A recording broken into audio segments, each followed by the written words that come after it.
The greatest assembly of them all. Once a year. Stranger danger. Yeah. The hottest ticket in town. The Bruno Mars of assemblies. You are gathered together as a school, and you are told never to talk to an adult that you don't know. And you are told this by an adult that you don't know. We had the same stranger danger speaker every year when I was a kid. His name was Detective J.J. Bittenbinder. Go ahead and laugh. His name is ridiculous. That was his name. It was J.J. Bittenbinder. He was from the Chicago Police Department. He was a child homicide expert. And, oh, geez. I'm very sorry, Radio City. Did that make you uncomfortable? Well, guess what? You're adults, and he's not even here. So try being 7 years old, and you're sitting 5 feet away from him. He's still got blood on his shoes. And he's looking at you in the eye to tell you for the first time in your very young life that some adults find you incredibly attractive. And they may just have to kill you over it. Okay, c'est la vie. Go be kids. Go have fun. Bittenbinder came every year. By the way, Detective J.J. Bittenbinder wore 3-piece suits. He also wore a pocket watch. 2 years in a row, he wore a cowboy hat. He also had a huge handlebar mustache. None of that matters, but it's important to me that you know that. He did not look like his job description. He looked like he should be the conductor on a locomotive powered by confetti, but instead he made his living in murder. He was the weirdest goddamn person I ever saw in my entire life. He was a man most acquainted with misery. He could look at a child and guess the price of their coffin. That line never gets a laugh, but once you write it, it stays in the act forever. So Bittenbinder came every year with a program to teach us about the violent world waiting for us outside the school gym. And that program was called Street Smarts. Time for Street Smarts with Detective J.J. Bittenbinder. Shut up, you're all gonna die. Street Smarts. That was the general tone. He would give us tips to deal with crime. I will share some of the tips with you this evening. Okay, tip number 1, Street Smarts. Let's say a guy pulls a knife on you to mug you, because you remember the scourge of muggings when you were in 2nd and 3rd grade.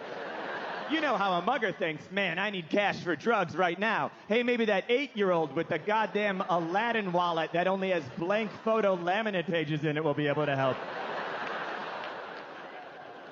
Let's say a guy pulls a knife on you to mug you. What do? You go fumbling for your wallet, and you go fumbling for your wallet. Well, in that split second, that's when he's gonna stab you. So here's what you do. You kids get yourselves a money clip, okay? You can get these at any haberdashery.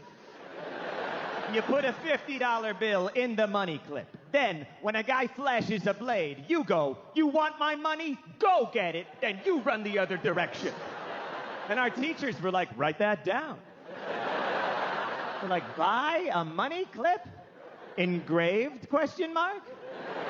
You go home to your parents, hey, Dad, can I have a silver money clip with a $50 bill in it, please?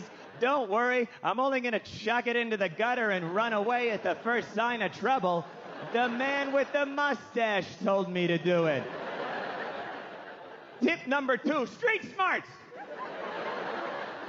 Let's say a kidnapper throws you in the back of a trunk. This was at 9 in the morning.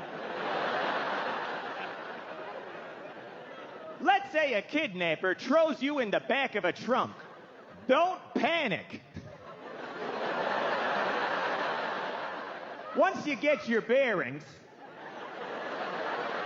find the carpet that covers the tail light.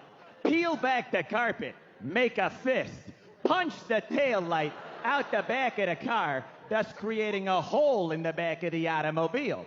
Then stick your little hand out and wave to oncoming motorists to let them know that something hinky is going on.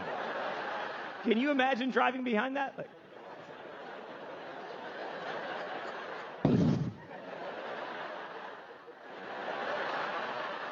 I think they're turning left.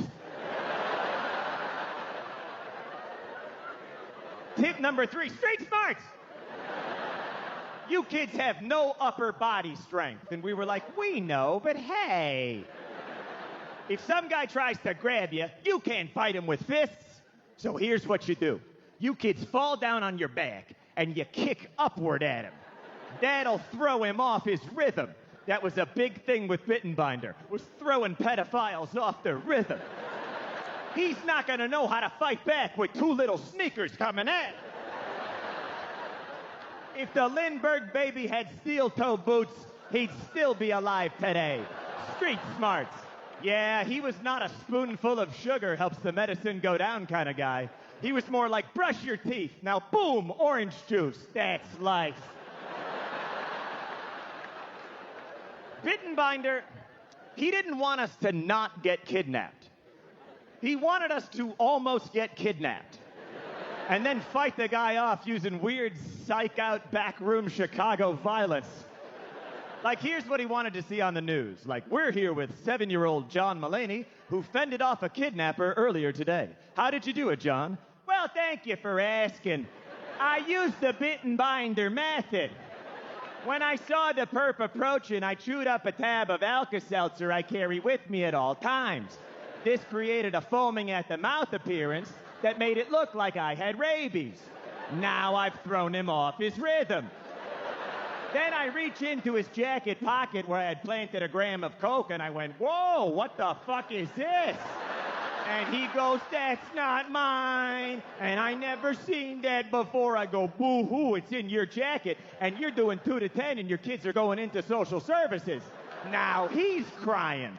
Then I grab a telephone book and I beat him on the torso with it. Because as any Chicago cop will tell you, a phone book doesn't leave bruises. Well, that was 7-year-old John Mulaney, currently being sued for police brutality. Bittenbinder told me things that haunt me to this day. He came one year for assembly. He goes, okay, when you get kidnapped, not if, when. Okay, so when you get kidnapped, the place where the guy grabs you, in the biz, we call that the primary location, okay? Your odds of coming back alive from the primary location, about 60%. But if you are taken to a secondary location, your odds of coming back alive are slim to none. I am 35 years old, and I am still terrified of secondary locations. If I'm at a place, I never want to go to another place. I'll be at a wedding reception and someone will be like, hey, you coming to the hotel bar after? We're all going to get drinks and keep the party going. I'm like, nah, sister. You're not getting me to no secondary location. You want it? Go get it.